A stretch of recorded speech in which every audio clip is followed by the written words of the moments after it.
Est-ce que l'inceste, c'est un viol à part?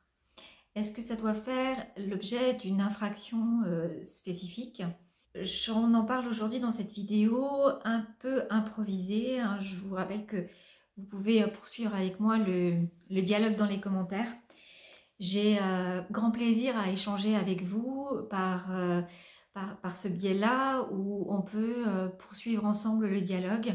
Vous pouvez aussi me confier vos problématiques et naturellement, j'y réponds personnellement. J'ai très à cœur de préserver ce lien super précieux entre nous à travers cette chaîne YouTube et bien sûr les coachings où je vous accompagne dans vos problématiques.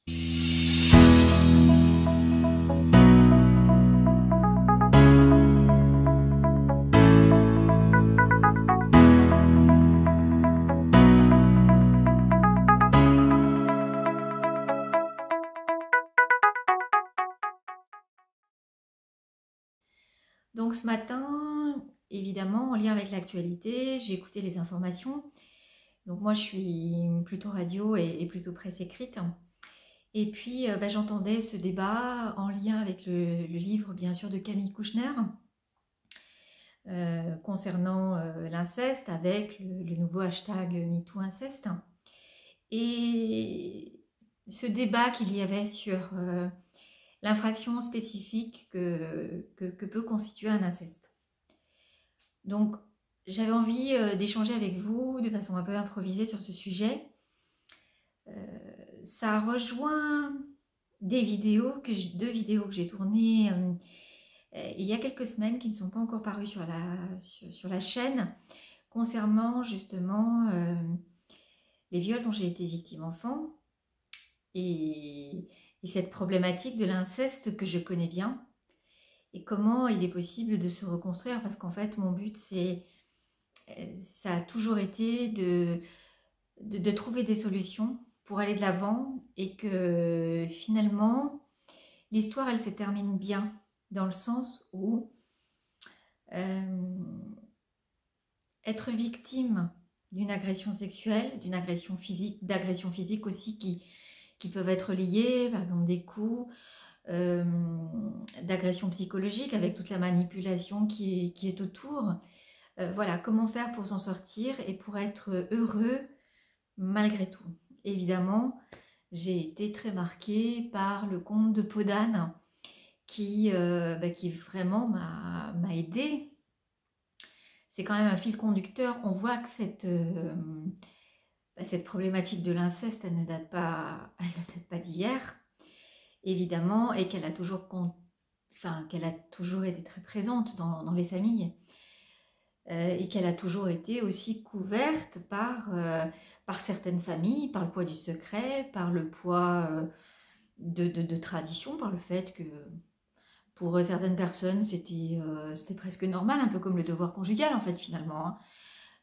Comme s'il pouvait y avoir un devoir filial de soulager certains membres de sa famille qui ont un pouvoir sur nous. Donc voilà. Et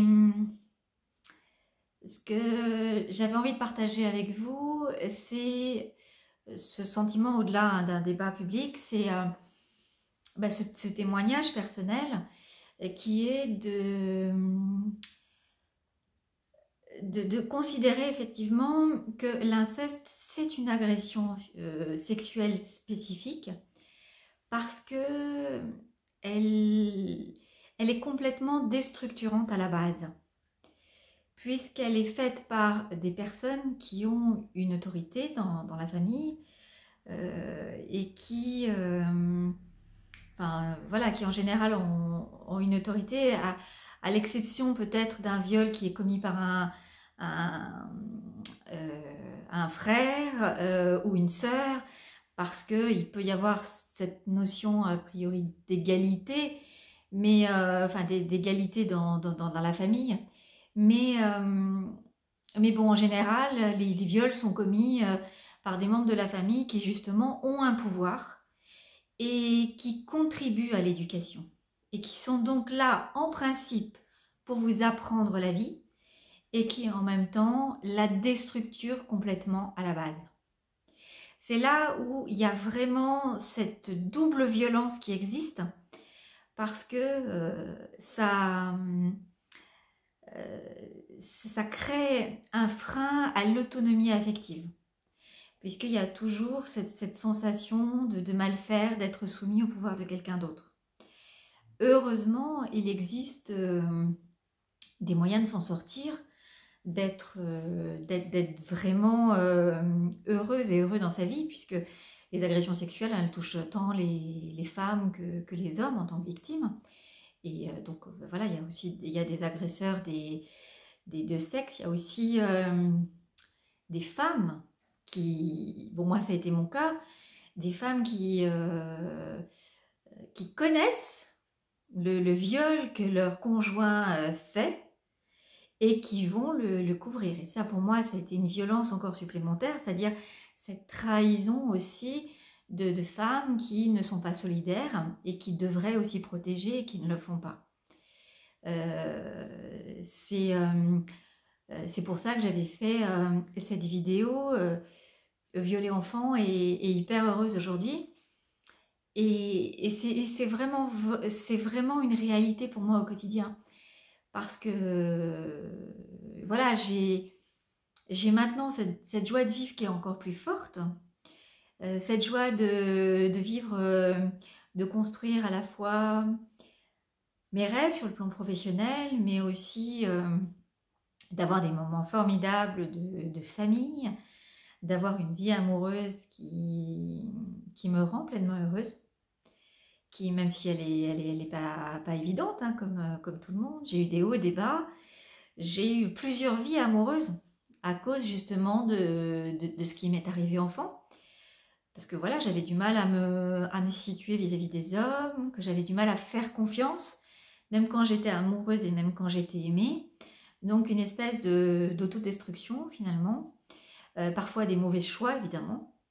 J'ai fait un très mauvais choix dans un mariage, et donc il m'a coûté très cher à la fois psychologiquement et puis financièrement, parce que ça a plombé mon entreprise à un moment donné, donc j'ai dû tout reprendre à zéro. Mais voilà, mais en fait ce sont des étapes, c'est-à-dire que il est possible vraiment de reconstruire, de repartir à zéro. Et c'est ce que j'avais envie de partager avec vous, de témoigner rien que sur le plan personnel. C'est-à-dire, oui, bien sûr, #MeTooInceste. Oui, j'ai été victime d'inceste. Oui, j'ai énormément souffert. Mais aujourd'hui, je suis une femme heureuse, amoureusement et sexuellement épanouie. J'ai grand plaisir au plaisir justement de la vie, et c'est possible d'être, et puis de recommencer après 40 ans, après 50 ans.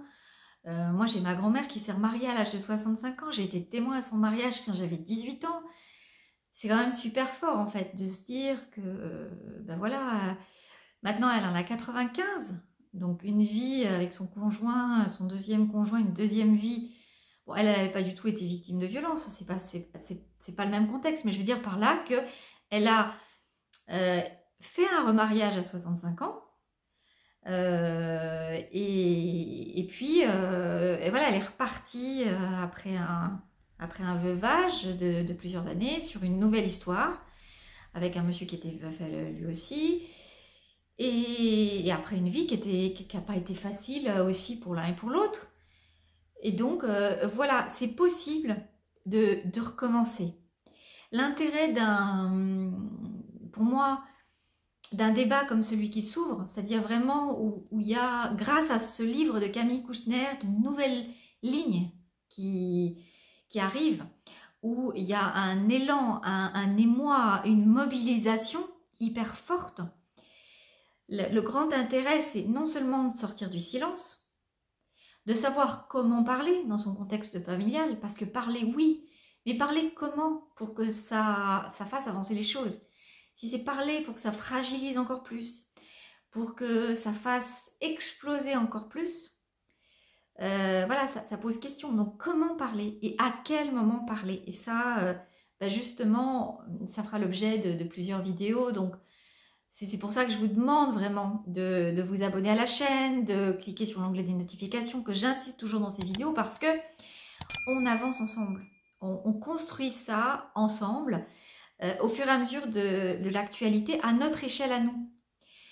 Parce que où qu'on soit, eh bien, on peut apporter sa contribution. Alors, elle peut être médiatique, comme dans le livre, par exemple, de Camille Cousteter, parce qu'il y a une audience qui peut arriver, et puis que ça touche des personnalités. Donc, ça aide à faire avancer le débat, mais à son échelle, dans sa famille, dans son voisinage, dans ses amis, dans sa vie professionnelle. Enfin, il y a toujours moyen d'aider quelqu'un d'autre ou de chercher de l'aide et de se rallier à une communauté. Et là, pour moi, c'est tellement fort, tous les messages que vous me confiez et puis tout ce qui se dit en coaching, parce que je parle dans ces vidéos de la violence conjugale et familiale, de la manipulation, de l'emprise psychologique, mais derrière, il y a souvent des agressions d'inceste. Il y a souvent des blessures hyper profondes qui viennent de l'enfance. Et donc, il y a un lien qui est très, très fort.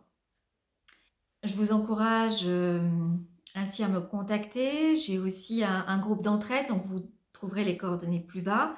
Un groupe d'entraide de victimes de violences conjugales et familiales. Ce groupe d'entraide, c'est un groupe de parole. C'est un groupe qui permet de s'exprimer en premier sur ce qu'on a subi auprès de personnes qui aussi connaissent cette situation, qui sont à même de le lire, de l'écouter en sachant de quoi vous parlez. Mais naturellement, c'est une première étape, puisque ce qui va permettre de s'en sortir, c'est l'action. C'est le fait de bouger, c'est le fait de sortir de sa ligne de sa zone de confort. Alors, la sortie de la zone de confort, c'est une notion qui est hyper forte en développement personnel, dont on parle beaucoup et qui est récurrente et qui peut sembler blessante au départ en disant mais moi, les violences que j'ai subies, c'est loin d'être confortable. Sauf que le cerveau s'habitue à une espèce de